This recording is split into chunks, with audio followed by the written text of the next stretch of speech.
Hey guys, welcome back.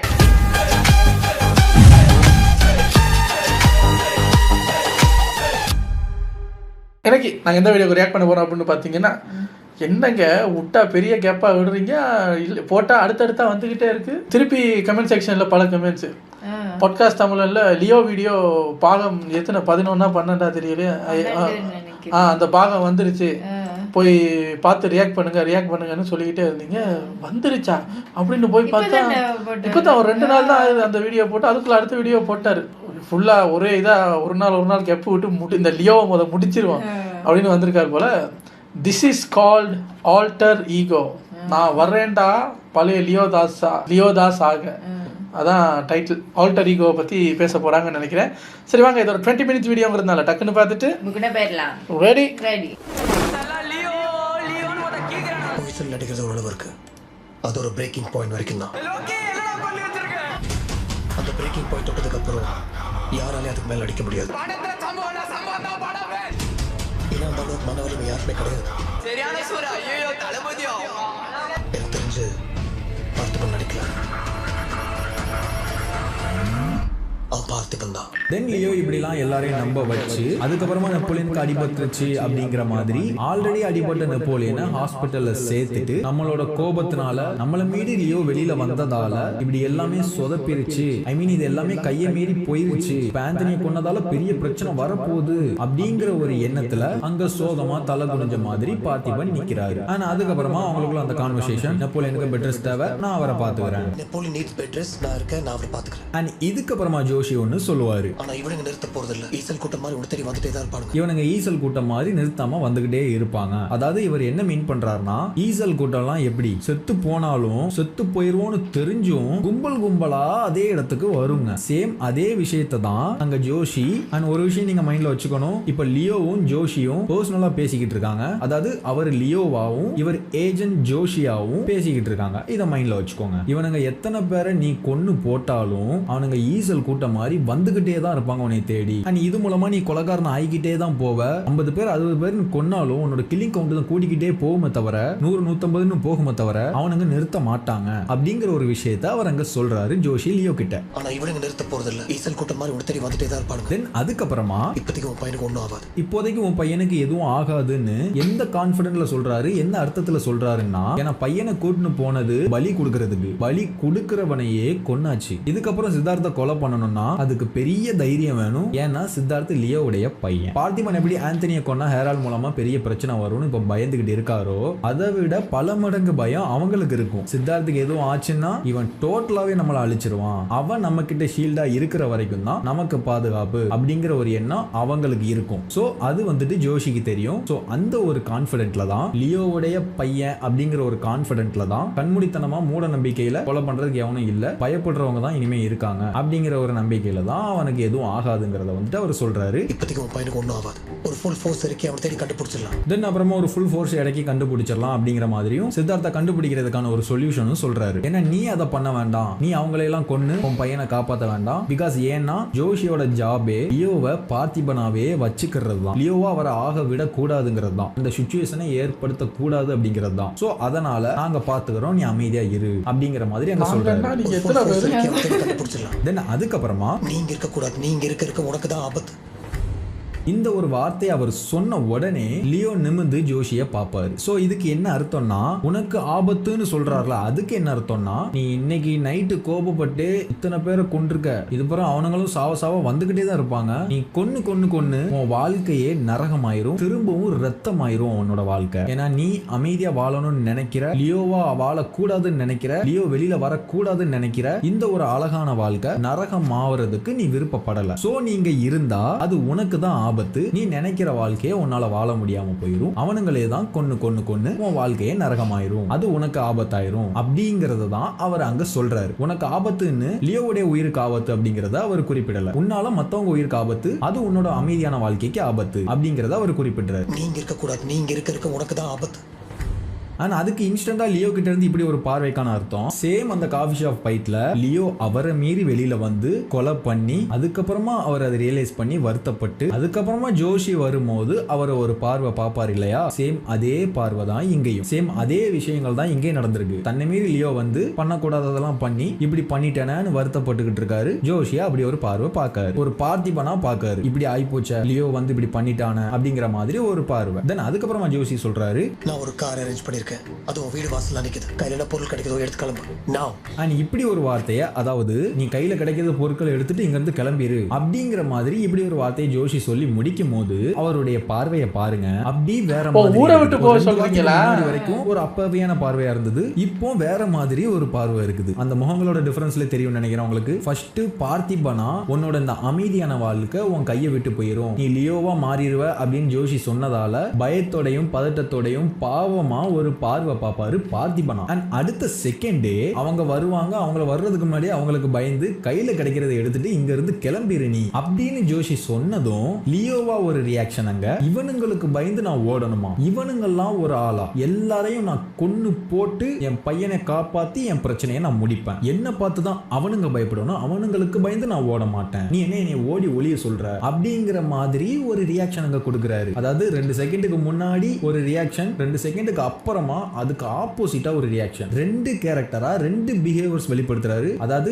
இதெல்லாம் தப்புன்னு ஒரு செகண்ட் நினைக்கிறாரு, அண்ட் அடுத்த செகண்ட் இதுதான் கரெக்ட்னு நினைக்கிறாரு. This is called alter ego. So புரிஞ்சிருக்கும்னு நினைக்கிறேன். அந்த ஆல்டர் ஈகோவை இந்த ஒரு பிராக்கெட்குள்ள, அதாவது படம் ஃபுல்லா நிறைய இடங்கள்ல அந்த ஆல்டர் ஈகோ காட்டிட்டு தான் இருப்பாங்க, இங்க இந்த இடத்துல அந்த ஆல்டர் ஈகோவை இன்ஸ்டன்டா செகண்ட் மாறுறது தான் அப்படிங்கறது தெளிவா விளக்கி இருப்பாங்க. சேம் டஃப்பான சிச்சுவேஷன், ஒரு மைண்ட்ல எப்படி சமாளிக்க போறேன்னு தெரியலையே, அடுத்த மைண்ட்ல பார்த்துக்கலாம், லைக் அந்த மாதிரி. அண்ட் அதுக்கப்புறம் ஜோஷி இதெல்லாம் பேசி முடிச்சு நீ இப்பவே கிளம்பணும் அப்படிங்கிற மாதிரி அவர் சொல்லி முடிச்சதுக்கு அப்புறமா ஒரு 2 செகண்ட் அவருடைய அந்த முகத்தை வந்துட்டு நமக்கு காட்டுறாங்க. அதாவது இதுல ரைட் சைடு பாருங்க, லியோவா நான் ஆல்ரெடி சொன்ன மாதிரி அந்த ஒரு பார்வை, லெஃப்ட் சைடுல பார்த்திபனா ஐயோ அப்படிங்கிற மாதிரி அந்த ஒரு பார்வை. இப்போ இவர் வந்து என்ன முடிவு பண்ண போறாரு, என்ன பார்த்து சூஸ் பண்ண போறாரு, பயந்து ஓட போறாரா இல்ல அவனுங்களுக்கு பயத்தை காட்ட போறாரா, இதுவா அதுவா அப்படின்னு அங்க டிசைட் பண்ண போறாரு அப்படிங்கறத அங்க காட்டுறாங்க. சேம் அதே விஷயத்தை ஆம்புலன்ஸோட லைட் ஒன்னு வந்துட்டு அங்க வந்துட்டு ரிஃப்ளெக்ட் ஆகுறது காட்டுறாங்க. சோ அது மூலமாவுமே இவர் இந்த பார்த்தா அந்த பார்த்தா, அதாவது ரெட் கலர் லைட்டும் ப்ளூ கலர் லைட்டும் பிளிங்க் ஆகிக்கிட்டு இருக்கு அங்க. சோ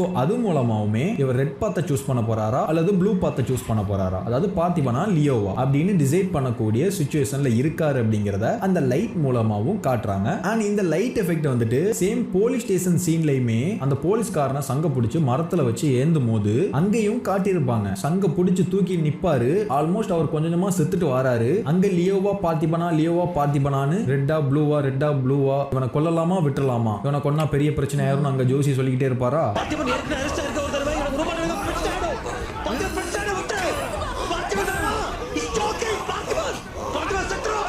அதனால இவனை கொல்லலாமா விட்டுலாமா, ரெட்டா ப்ளூவா அப்படிங்கிற மாதிரி அவருக்குள்ள டிசைட் பண்ணக்கூடிய அந்த ஒரு விஷயத்தால் அந்த லைட் எஃபெக்ட்னால காமிச்சிருப்பாங்க. சேம் லோகேஷோட நிலைமையை நினைச்சுட்டாங்க. ஐயோ லைட்டு வரைக்கும் போயிட்டாரு இருந்தாலும், ஐயோ இன்னும் என்னென்னத்தை நோண்டி வெளியெடுக்க போறாருன்னு தெரியலையே. ரெட்டா ப்ளூவாவா என்ன சார் சொல்றீங்க, போலீஸ் ஸ்டேஷன்ல என்ன லைட்டு சார் போடுறது, அதெல்லாம் எங்களுக்கு தெரியாது, நாங்கள் ரெட்டா ப்ளூவான்னு டிசைட் பண்ணிட்டேன். அடுத்த படங்கள்ல பார்ட் 2ல அதை அப்படியே கண்டினியூ பண்றேன். அங்க என்ன சூஸ் பண்ணாரோ அங்க அவரை கொல்லாம விட்டு பார்த்திபனா ப்ளூ பார்த்த சூஸ் பண்ணாரோ,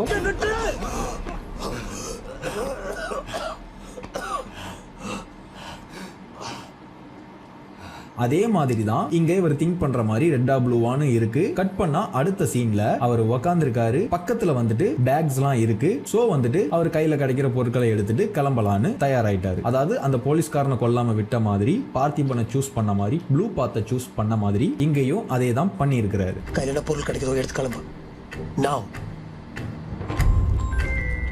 தென் அப்போ அவருக்கு அங்க ஒரு போன் வரும். பட் ஆனா அவர் வீட்டு வாசல்ல தான் வண்டி நிக்குன்னு ஜோசி சொன்னாரு. எல்லாத்தையும் எடுத்து வச்சுட்டாருன்னா கிளம்ப வேண்டியதானே, ஏன் வெயிட் பண்றாருங்க, சத்யாவும் சிண்டுவும் தூங்கிட்டு இருக்காங்க, எழுந்துக்கிற வரையும் வெயிட் பண்ணலாம் அப்படிங்கறதுனாலயா? அது கிடையாது. அது என்னன்னு நான் சொல்றேன். தென் அவர் அங்க வெயிட் பண்ணிக்கிட்டு இருக்கும் போது ஒரு போன் கால் வருது. அந்த போன் காலுக்காகத்தான் அவர் வெயிட் பண்ணிக்கிட்டு இருக்காரு. அந்த போன் காலும் வருது. அவருக்கு தெரியும் யாரு போன் பண்றாங்க அப்படின்னு. அதாவது அன்னோன் நம்பர்ல இருந்து கால் வருது. அது அவர் எடுத்து என்ன சொல்றாருன்னு பாருங்க.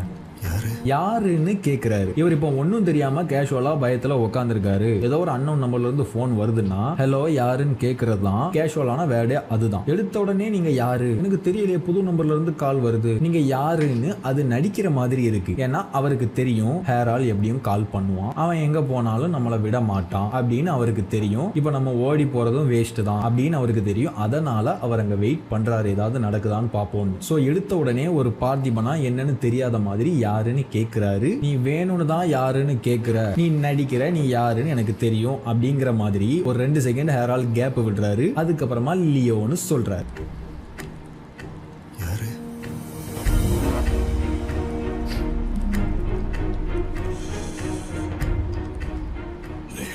தென் அதுக்கப்புறமா ஹேரால் சொல்றாரு, எப்படி இருக்கும் யோசிச்சு பாருங்க. நெல்சனா இருந்தா அந்த டாக் காமெடியை வச்சிருப்பாரு. இவர் நம்ம பார்த்திபன் கேட்குறாராம், ஹலோ யாரு? லியோ சார், நீங்க தான் லியோவா? உங்களை நினைச்சு என்னைய போட்டு அடிச்சுக்கிட்டு இருக்காங்க சார், எப்படியாவது இதை வந்து என்னைய காப்பாத்துங்க சார், போய் சரணடைஞ்சிருங்க சார் அப்படின்னு அவருக்கு நோஸ் கட் கொடுத்துருவாங்க. அவருனா நெல்சன் என்ன வச்சிருப்பாரு. ஸோ நீ தான் லியோவா? உன்னைய தான் நான் தேடிக்கிட்டு இருக்கேன், உன்னாலதான் எனக்கு பிரச்சனை, இப்போ எதுக்கு ஃபோன் பண்ண? எப்படி இருக்கு அந்த அப்படி. ஆனால் சீரியஸாக போகும்போது அந்த காமெடி வச்சு அதை மாற்றினா கேரக்டர் உடஞ்சிடும். பட் சொல்கிறேன், நெல்சனாக இருந்தால் அதுக்கு ஒரு ரூட்டை கண்டுபிடிச்சி நீ தான் லியோவா, ஏய் நான் உன் பேர் லியோன்னு சொன்னேன்.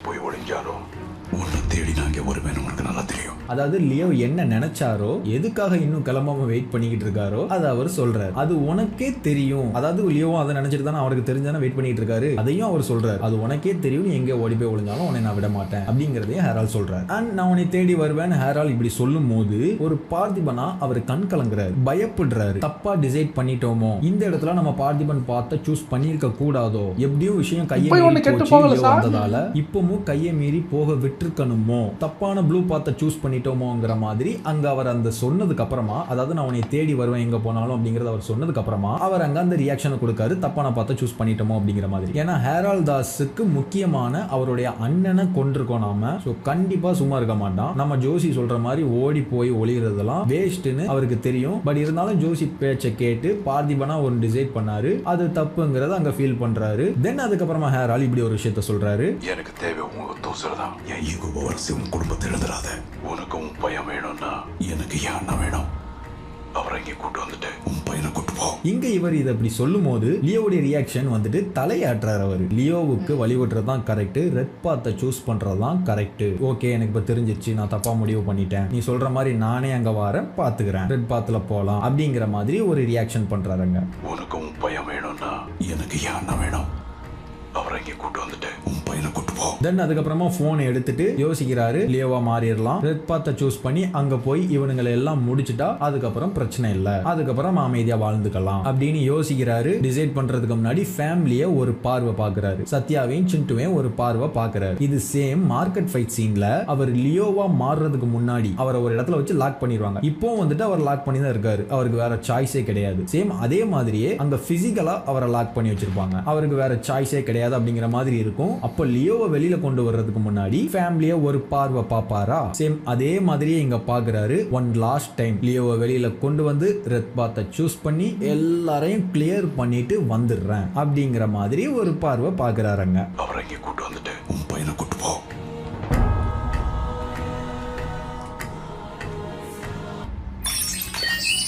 என்னது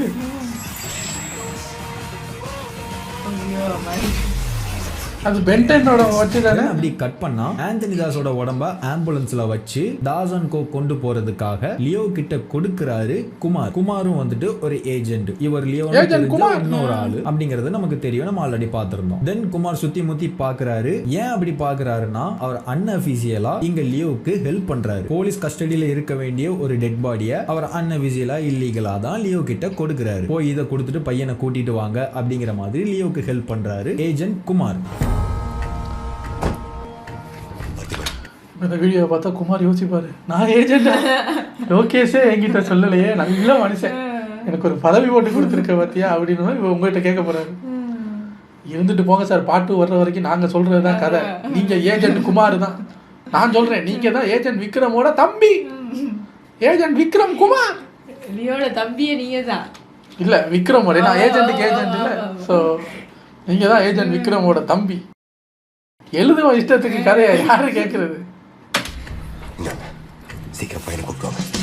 சேம் அந்த போலீஸ் ஸ்டேஷன் சீன்ல இதே மாதிரி யாருக்கும் தெரியாம இவர் எதுக்கு அவருக்கு ஹெல்ப் பண்ணுவாரா? சேம் அதே மாதிரி தான் இதுவும். ஆனா அவர் அங்க பார்த்திபன்னு கூப்பிடுவாரு, அங்க அவர்கிட்ட இருந்து ரெஸ்பான்ஸ் இருக்காது. அந்த சாவியை பார்த்திபன்னு கூப்பிட்டு கொடுப்பாரு, அப்பவுமே அவருடைய கையை எடுத்து தான். இப்போ நீங்கள் சொன்னதுலேயே ஒரு வேலிட் பாயிண்ட். இப்போ பாருங்க ஆம்புலன்ஸோட லைட்டுங்கிறதுனால ஃபுல்லாக ரெட்டில் இருக்கும். அப்படின்னா அவர் லியோவை மாறிட்டாரா? இப்போ ப்ளூ லைட்டை காணும். இவர் சாவியை வைப்பார தவிர அவர் அங்க அதுக்கு ரியாக்ட் பண்ண மாட்டாரு. கூட ரெட்டு தான் இருக்குது. சீக்கிரம் பையனை கூப்பிடுவாங்க. பிகாஸ் அதுக்கு முன்னாடி ஷாட்ல தான் பார்த்திருந்தோம் ரெட் பாத்தை சூஸ் பண்ண போறாரு அப்படிங்கறத. இப்போ ரெட் பாத்தை சூஸ் பண்ணி லியோவா இங்க நின்னுட்டு இருக்கிறாரு. சேம் அவரும் சுத்தி முத்தி அங்க இங்கேயும் பாக்குறாரு. லியோவா அலாட்டா இருக்கிறாரு. அதாவது இப்போ இங்க லியோவா, முழு லியோவா அவர் அங்க நின்னுகிட்டு இருக்காரு. இதையுமே இங்க லைட்டை வச்சு கன்வே பண்றாங்க பாருங்க. அதே ஆம்புலன்ஸ் தான் இங்கேயும் நிக்குது. அந்த ஆம்புலன்ஸ்ல ஃப்ரண்ட் சைட்ல, அதாவது இவங்களுக்கு பேக் சைட்ல ப்ளூ அண்ட் ரெட் லைட் தான் எரியுது. பட் ஆனா இவர் மேல ப்ளூ லைட் இப்ப விழ மாட்டுது பாருங்க. வெறும் ரெட் லைட் மட்டும் தான் அவர் மேல விழுது. அதாவது அவர் ரெட் பாத்தை சூஸ் பண்ணி இங்க லியோவா நின்னுகிட்டு இருக்காரு அப்படிங்கறத வந்து இது மூலமா நமக்கு கன்வே பண்றாங்க. அண்ட் அந்த ஆம்புலன்ஸ் அங்க நிக்கும் போது அதுல ப்ளூ லைட் எரிஞ்சுதுங்கிறது நம்ம பார்த்தோம். பட் ஆனா லியோ அந்த ஆம்புலன்ஸ்ல ஏறி போகும்போது அந்த ஆம்புலன்ஸ்ல ப்ளூ லைட்டே எரியாது. அண்ட் உள்ள அங்க அவரை காட்டும் போதும் அவர் மேல அப்போ வெறும் ரெட் லைட் தான் படும், ப்ளூ லைட் படாது. சீக்கிரம் பையனை கூப்பிடுவாங்க.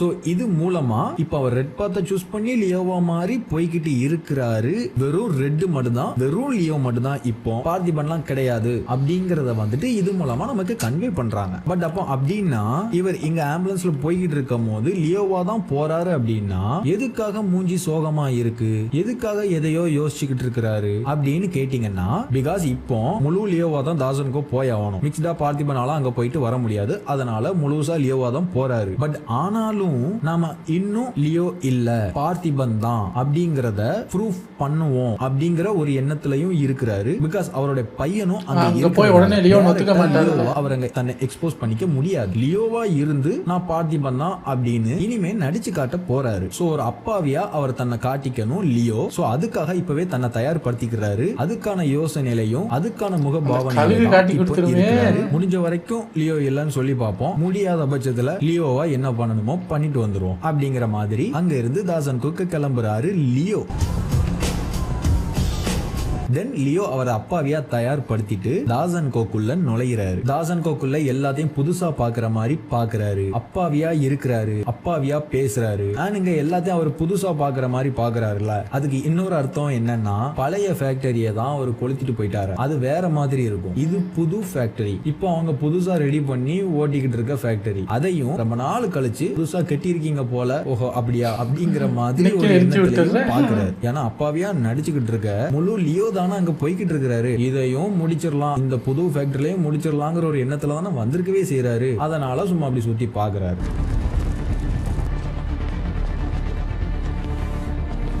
எங்க எது இருக்கு, எத்தனை பேர் இருக்காங்கன்னு கணக்கு போடுறாரு. கூட பண்றது, பேசுறது, வைக்கிறது, இதெல்லாம் அவர் ப்ரிப்பேர் பண்ணிட்டு வந்து எல்லாத்தையும் இங்க எக்ஸிக்யூட் பண்றாரு. ஆனா அதுக்கப்புறம் எக்ஸிக்யூட் பண்றது, அதுக்கப்புறம் நடக்கிற விஷயங்கள், அது எல்லாத்தையுமே அப்புறமா பார்க்கலாம். அண்ட் முக்கியமா இதுக்கு முன்னாடி, அதாவது அவர் தாசன்கோக்கு வர்றதுக்கு முன்னாடி அவர் ஆம்புலன்ஸ்ல டிராவல் பண்ணிட்டு வந்தாரு, தாசன்கோக்குள்ள வந்தாருங்கிற மாதிரி நம்ம பார்த்தோம். பட் அதுக்கு இடையில சில விஷயங்கள் நடந்துச்சு. அது என்னன்னு பார்க்கலாமா? அவர் ஆம்புலன்ஸ்ல வந்தாரு, ஒரு இடத்துல ஆம்புலன்ஸை நிறுத்தி அவரை இறங்க சொல்லி வேற ஒருத்தர் ஆம்புலன்ஸ் எடுத்துட்டு தாசன்கோக்கு போறாரு. அண்ட் அவரை ஒருத்தர் செக் பண்றாரு. அங்க அவர் அப்பாவியா இருக்கிறாரு லியோ. செக் பண்ணிட்டு அவரை தள்ளி விடுறாரு. தள்ளி விடுற அவரை பார்த்து வச்சுக்கோங்க. அண்ட் ஆம்புலன்ஸ் வேற ஒருத்தர் எடுத்துட்டு போயிட்டு கூட்டின்னு போறாங்க.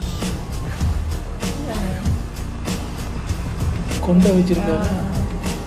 இப்போ இங்க ட்ரெயின்ல போயிட்டு இருக்கும் போது அந்த செக் பண்ணிட்டு இலக்காரமா தள்ளி விட்டார்ல, அவர் யாருன்னு தெரியாம தள்ளி விட்டார்ல, அவர் வந்துட்டு இங்க தலை குனிஞ்சிட்டு அமைதியா நின்னுகிட்டு இருக்க லியோவை வந்து பார்த்துனே இருக்கிறாரு. ஆனா அங்க இன்னொருத்தர் ஹேரால்ட் தாஸ் கிட்ட போன் பண்ணி பேசுறாரு. ஆனா அவர் அங்க அதை பேசும்போது லியோ அவரை பாக்குறாரு. அவர் பேசுறத கவனிக்கிறாரு. ஆனா அவர் பேசி முடிச்சதுக்கு அப்புறம் அப்படியே அணக்கம் இல்லாம கீழே குனிஞ்சிடுறாரு. ஐயா, நீங்க படம் பாத்தீங்களா இல்ல படத்துல இருக்கிற அத்தனை கோடி ஃப்ரேமையும் தனித்தனியா 1 hour பார்த்துருக்கணும் ஒவ்வொரு ஃப்ரேமையும். இதெல்லாம் யாருங்க நோட் பண்ணுறது? அவர் ஃபோன் பேசும்போது இப்படி இதுவே 2 செகண்டில் இப்படி போகிற ஃபுட்டேஜ் ஆச்சு. நல்லா ஹை குவாலிட்டியில் படத்தை டவுன்லோட் பண்ணி வச்சுக்கிட்டு ஒவ்வொரு ஃப்ரேமாக டக்கு டக்கு டக்குன்னு அனலைஸ் பண்ணியிருக்கீங்க. இப்படி யாரும் படம் பார்த்துருக்க மாட்டாங்க சார். அவர் யாரை பார்க்குறாரு, இவர் யாரை பார்க்குறாரு, ஒன்றும் பிரச்சனை இல்லை, எல்லாம் கரெக்டாக தான் போயிட்டு இருக்கு, அங்கே தான் வந்துகிட்டு இருக்கோம் அப்படின்னு ஹேரால்ட் தாஸுக்கு பாசிட்டிவான கமெண்ட்ஸ் கொடுக்கறத இவர் எதுக்கு கவனிக்கிறாரு? எதுவும் பண்ண போறாரா? அது என்னன்னு பார்ப்போம். ஆனால் அதுக்கப்புறமா ஆந்தனி தாஸோட பாடி வந்துட்டு அங்கே போய் சேர்ந்துருச்சு. ஹேரால்ட் தாஸ் எல்லாரும் இருக்காங்க. ஆந்தனி தாஸோட ஃபியூனரல் அங்கே நடக்கு. ஹேரால்ட் தாஸ் அங்கே கண்ணீரோட நிற்கிறாரு. நமக்குன்னு ஒரு குடும்பம் கிடையாது, நமக்காக எல்லாமுமா இருந்த, நமக்கு முக்கியமான, நம்மளும் அதிகமாக நம்புற, நாம அதிகமாக நம்புற நம்மளோட அண்ணன் போயிட்டான அப்படிங்கிற ஒரு கண்ணீர் அவர் கண்ணில் இருக்குது. சரி, நான் இதை முன்னாடியே சொல்ல மறந்துட்டேன். அவர் அங்க லியோ கிட்ட போன்ல பேசும்போது அந்த கண்ணீர் இருக்கும். அது மூலமா ஹேரால்ட் ஆண்டனியோட பாண்டிங்க வந்துட்டு நமக்கு அந்த கண்ணீர் மூலமா இவ்வளவு ஸ்ட்ராங்கான மனுஷங்க கண்ணீர் வடிக்கிறது மூலமா அதை கன்வே பண்றாங்க. அண்ட் அந்த நெருப்பு எரியறதோட ஹேராலோட அந்த முகத்தை காட்டுறாங்க. ஒரு வெஞ்சன்ஸ், ஒரு கோபம், ஒரு பயங்கரமான வெறி அவருக்குள்ள இப்ப தீப்பிடிச்சு எரிஞ்சுக்கிட்டு இருக்கு. அவர் இப்ப மோசமான ஒருத்தரா இருக்கிறாரு அப்படிங்கிற மாதிரி நமக்கு காட்டுறாங்க. பட் ஆனா அவரை தேடி வர்றவரு, அவர் ஃபேஸ் பண்ண போறவரு இதுக்கும் பல மடங்கு அதிகமான கோபமான ஒரு ஆளு அப்படிங்கிறது அவருக்குமே தெரியும், நமக்குமே தெரியும் இல்லையா? இவங்க அந்த ட்ரெயின்ல வந்துட்டு இருக்க வழியிலே ஆந்தனி தாஸோட பாடி அங்க போய் அவரோட ஃபியூனரல் முடிஞ்சிருச்சு.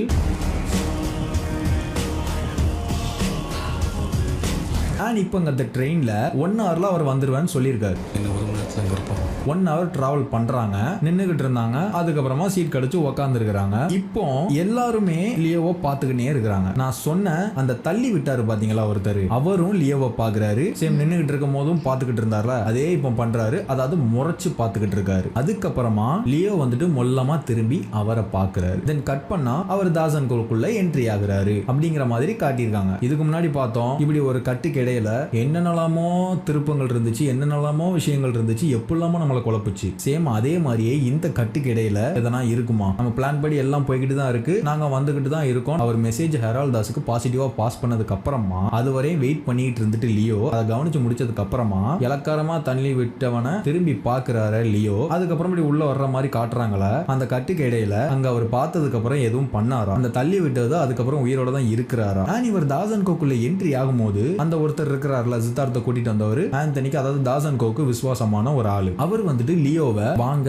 அப்படிங்கிற மாதிரி ஒரு ரியாக்ஷன் பண்றாரு. இதுக்கு என்ன அர்த்தம்? அப்ப இவர் உள்ள வர்றதுக்கு முன்னாடி அந்த ட்ரெயின்ல கட்டான அந்த சீனுக்கு அப்புறம் என்ன நடந்துச்சு, இப்ப எதுக்கு இவர் வாங்கன்னு மரியாதை கொடுக்கிறாரு? பயங்கர குழப்பமா இருக்குதுல்ல.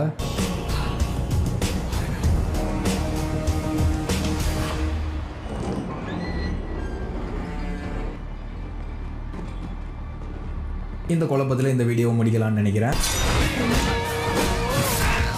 நெக்ஸ்ட் வரக்கூடிய இன்ட்ரெஸ்டிங்கான விஷயங்கள், பரபரப்பான விஷயங்கள் எல்லாம் நெக்ஸ்ட் பார்ட்ல நம்ம பார்க்கலாம். இனிமே இந்த எபிசோட்ஸை ரொம்ப போட்டு கமெண்ட்ஸ் படிச்சு என்ன நானே குழப்பிக்கிறாம நான் என்ன பிளான் பண்ணணும் அதே மாதிரியே ஸ்மூத்தா எடுத்துட்டு போறேன். அப்படி நான் ஆரம்பத்திலே பண்ணியிருந்தேன்னா இந்நேரம் எல்லாமே ஸ்மூத்தா முடிஞ்சிருக்கும். பட் எவ்வளவு டிலே ஆயிருச்சு, அது என்னோட ஃபால்ட் தான். சரி, ஓகே, பேசி டைம் வேஸ்ட் பண்ண விரும்பல. கதையில் அதுக்கப்புறம் என்னெல்லாம் நடக்க போது, என்னெல்லாம் நடந்துச்சு அப்படிங்கிறத நெக்ஸ்ட் பார்ட்ல பார்க்கலாம். Okay guys, take care, bye bye. எத்தனை பாட்டு இருக்கு? முடிஞ்சிருமோ? இப்போ என்ன சார் புதுசாக ஒரு கதையை கிளப்புறீங்க? அந்த கட்டுக்கு இந்த கட்டுக்கு நடுவில் என்ன நடந்திருக்கு? அவர் ஏன் வாங்கன்னு கூப்பிட்டாரா? எதுவும் நடந்திருக்காது. ஏன்னா அவர் ட்ரெயினில் இருக்கிறவங்கள ஏதாவது அடிச்சு கிடிச்சு போட்டாருன்னா உள்ளே வந்துட்டு வந்தோடனே இவர் லியோன்னு இது பண்ணியிருப்பாங்கல்ல. ஸோ வந்தோடனே நீ லியோ தானா, இவர் இல்லைன்னு சொல்லும்போது அவங்க டவுட்டாகவே பார்க்குறாங்கன்னா தெரியலை, என்ன ஏதுன்னு தெரியலை. வெயிட் பண்ணி பார்ப்போம். பார்ட் 2வே தேவலை போல இருக்கு. ஐயாவே பார்ட் 3 வரைக்கும் கதை என்னன்னு நான் சொல்றேன்னு சொல்லி வர போல இருக்கு. எனிவேஸ், உங்களை அடுத்த வீட்டில் வந்து சந்திக்கிறேன். Signing off. Take care. By.